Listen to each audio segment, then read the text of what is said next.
બહુ આજના જમાનામાં આ સમજવાની કથા છે.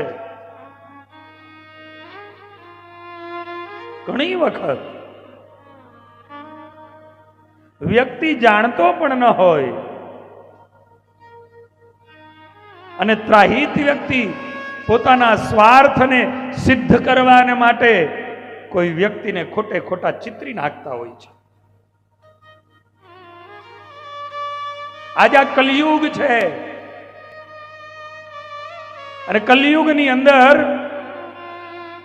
સ્વાર્થથી ભરેલી મોટા ભાગે નિજ સ્વાર્થો, પોતાના નાના નાના સ્વાર્થો માટે સામેનાની જિંદગી શું થાય એ નહીં જોવાનું.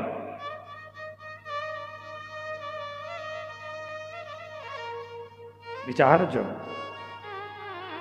આજે સત્રાજીતના મનની અંદર એમ થયું કે કહો કે ન કહો, મારા ભાઈની હત્યા થઈને આ દ્વારિકાધીશ જ કરાવી હોય. મનની અંદર એટલું બધા એ વિચારોનો વંટોળ ચડ્યો, રહેવાયું નહીં. એટલે પોતાનો એક અંગત મિત્ર હતો અને એ મિત્રને કીધું, દેખ કોઈને કહેતો નહીં, તું મારો અંગત મિત્ર છો એટલે તને હું આ વાત કરું છું, પણ તું કોઈને કહેતો નહીં. આ એકદમ ખાનગી વાત છે, તું કોઈને ન કહેતો. મારા ભાઈ એની ખરેખર હત્યા થઈ ગઈ છે અને એ મણીની માટે થઈને દ્વારિકાધીશે કરાવી છે હત્યા, પણ આ વાત કોઈને તું કહેતો નહીં. અને 2-3 દિવસ થયા ત્યાં તો આખી દ્વારિકામાં વાત પ્રસરી ગઈ. ચોરે ને ચહુટે કહેવા લાગ્યું, અરે આપણા આગેવાન આ દ્વારિકાધીશ અને એને આવું કામ કરાય? આપણા જ યાદવને આ રીતે મરાવી નંખાય? જેને આપણે આપણા મોટેરા બનાવ્યા એ જ વ્યક્તિ આવું કામ કરે? દ્વારિકાધીશને સમાચાર મળ્યા. બીચમાં હું તમને કહું કે જિંદગીની અંદર ઘણી બધી એવી તમારા જીવનની વાતો હોય છે કે જેને તમારા હૈયામાં ધરબીને રાખજો, કોઈને ન કહેતા. જિંદગીમાં તમે એવું માનો છો કે આ મારો અંગત છે, આને હું મારી ખાનગી વાત કહીશ તો કોઈને નહીં કહે, આ વાત ભૂલી જાજો. તમારા જેમ ઈ અંગત છે એમ એનાય કોક અંગત હોય છે.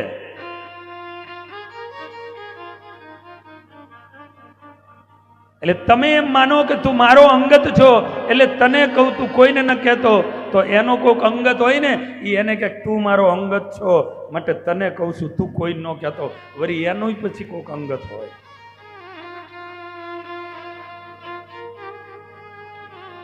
આપણને એમ થાય કે આપણી વાતની કોઈને ખબર નથી, આપણે તો સૂતા હોય ને આપણી વાત માર્કેટમાં ફરતી હોય.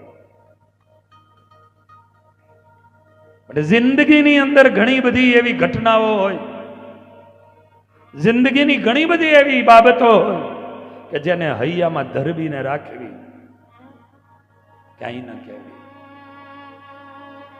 કારણ આપણે વિચાર્યું ન હોય ને એમાંથી મોટા ઉત્પાતો થાય, તમારી જિંદગી અશાંત બની જાય.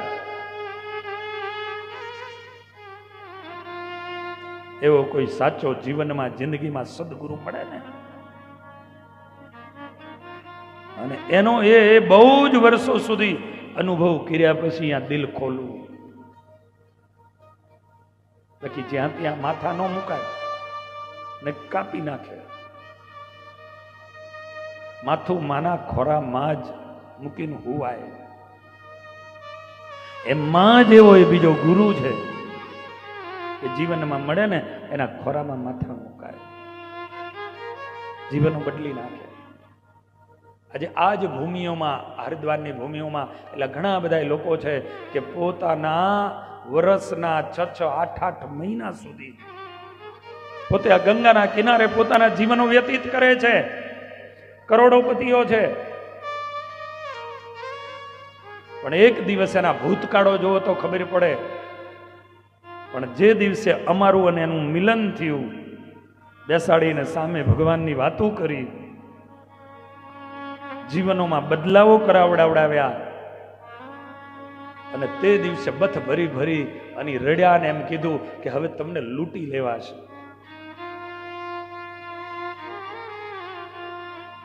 અને એમને જે સમજાવડાવ્યું કે આ સંપત્તિનો તમે કયા રસ્તે વ્યય કરો છો, તમને શું કામમાં આવશે, એની જગ્યાએ સંપત્તિ એને આ રસ્તે વાપરો તો તમે કમાયેલી સંપત્તિ તમે સાર્થક બનશો.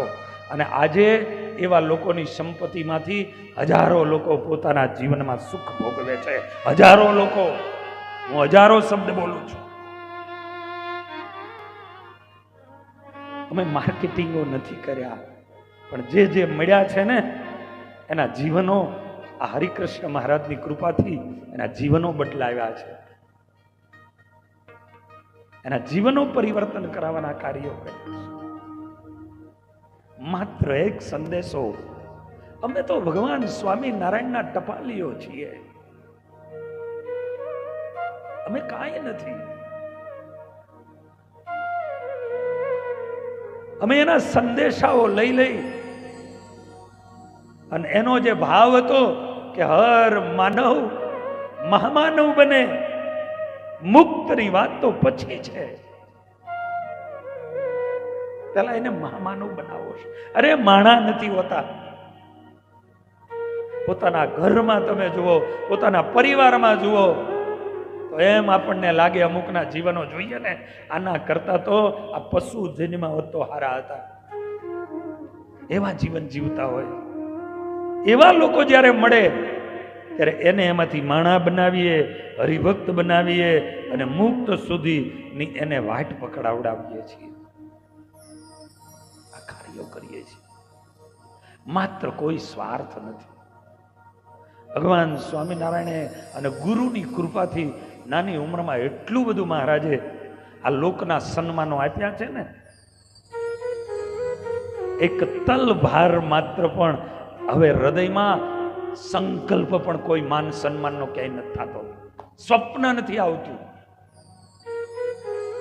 એ મારા મહારાજની કૃપાનું કારણ છે. સ્વપ્ન પણ નથી થતું. હજારો લોકોની બીચમાંથી આમાં નીકળવાનું હોય અને કોઈ ન બોલાવે હામું, તો મનની અંદર એક આમ રેખા નથી બદલાતી.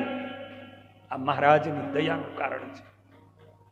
બાકી મહારાજ તમને મોટાઈઓ આપે, તમને એટલે કંઈક એની આ પાછળ તો કેટલાય ઝૂલણા લાગી જાય છે. હું એ કહેવા જાઉં છું, જીવનમાં જ્યાં ત્યાં તમારી વાતો ન કરશો. તમે દુઃખને હળવું કરવાની વાતો કરતા હોવ છો, પણ તમારા દુઃખને સાંભળીને લોકો હસતા હોય છે. અને એવી વાતને આર્તનાદ કરવો હોય ને, પુરુષોત્તમ નારાયણના મંદિરમાં વયા જજો, ઠાકોરજીના સાનિધ્યમાં હળવા થાજો. કોઈક એવો હારો સાધુ મળી જાય ને કે જે અંદર પોતાના પેટમાં હંગરીને રાખે, કોઈની પાસે ક્યારેય વાતો ન કરતો હોય, એવા સાધુના ખભે કા માથું મૂકીને રોઈ લેજો કે જ્યાં ત્યાં ન કરતા. બહુ જમાનો બદલાઈ ચૂકેલો છે, વ્યક્તિના વિચારો બહુ બદલાઈ ચૂકેલા છે.